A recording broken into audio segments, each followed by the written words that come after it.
people have a desire to know things that they really shouldn't know. I think it's part of being human to knowingly seek out information that normally would be unavailable, no matter the cost. I don't condemn or condone this behavior. I am merely here to explain how someone possessing sufficient determination and courage, stupidity, might come by some of this information. Specifically, how someone might learn everything they need to know about their future. It won't be easy for you. Fair warning. The future is a complicated matter, so you won't find what you're looking for on any street corner. But if you follow these instructions, you just might be able to find out what you need to know without any serious consequences. The first matter of importance is the time of month. There needs to be no moon in the sky on the night that you seek your answers, but the weather is unimportant. Cloudy skies obscuring the moon will not do. Don't start looking for loopholes already. It must be a new moon for you to find the object. You will need to go to an abandoned building, one much bigger than a house. It could be a factory, refinery, hospital, you get the idea. It must be away from an urban area with lots of noise and traffic, as being interrupted would be a very poor idea indeed. This means you must do this alone. This cannot be stressed enough. It would be a good idea to decide on a suitable building before the new moon. You see, the building must be quite specific in its design. You need to find a room within the building that is situated below ground level, with no windows, or other source of light, of moderate size. I am not quite sure of exactly what moderate size means, but basically no aircraft hangars or broom cupboards. The room you select must have a door on the southern side of the room. This is of utmost importance. Please do not get your sense of direction confused. Doing it in a room with a northern situated door would be a very poor way to spend an evening.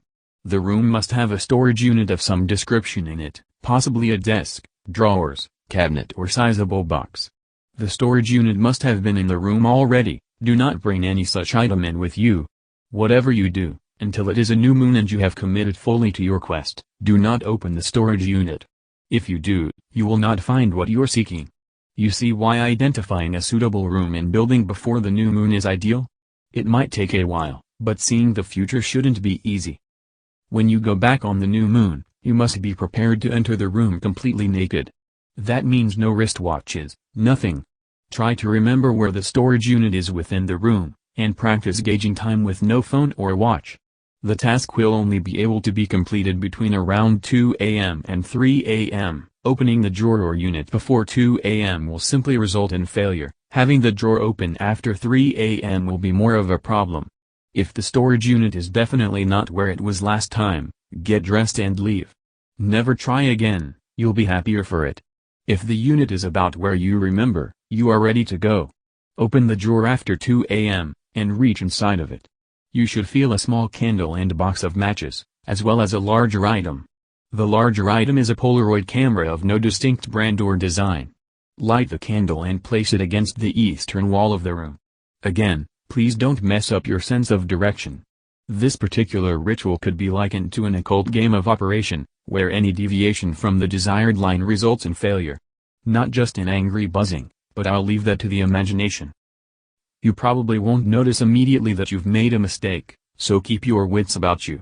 With the candle lit, you can proceed to ensure there are no extra items in the drawer, particularly coins. If there are coins, leave immediately, and do not take them. If there is nothing else in the drawer, you may take the photos. There are 12 Polaroids in the camera, but you do not need to use all of them. Stand with your back to the western wall and take a photo of the candle. Wait for it to develop fully before taking another. This rule applies to each photo you take. Despite the lack of light, the Polaroid should develop quickly.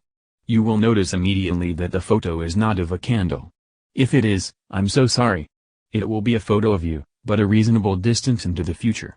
This could be 20 years or 200, it really depends, so don't be too concerned if you see a crumbling tombstone. That will be most of us in 200 years, unless you place the candle against the western wall. This is where the quest becomes interesting. You may use as many or as few Polaroids as you like to find your answers. Each photo you take will be closer to the present time, but the time difference between photos will be random. They may show your future house, or car in the background. They may show your future wife or children. The most important thing here is to keep count. You do not want to use the last Polaroid, no matter what. Trust me. There are many ways to grant eternal suffering from this quest, but by far the worst is using the last Polaroid. Using the last Polaroid will invite an entity into your world that is as old as time itself. It may not kill you immediately, in fact it may never lay a hand on you. It will, however, ensure the most horrific suffering you can imagine. That could mean watching everyone you love be flayed alive, every day for all existence. Maybe it will possess you and let you watch it do horrible things. This is not an entity that you want to have tea and biscuits with. With that in mind, most people use 5 or 6, get a few answers and leave. The daring ones use 11, I appreciate their bravery and concentration. Care should be taken to look at each photo carefully. If there are any obscure shapes hiding in the background, it is time to conclude your quest. If each photo is of the same tombstone, it may not be worth continuing until you can see the inscribed date.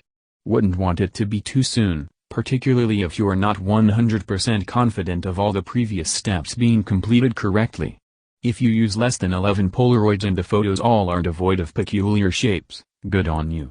You are done now, just make sure you conclude your quest before 3 a.m., place the camera and all the Polaroids back in the drawer, blow out the candle and place it in the drawer too. Leave the building and get what you can from your answers, but don't try the procedure again. I hope you got what you desired. If you use 11 Polaroids, I have an apology to make. I did say earlier there were 12. I think I put one less in this time.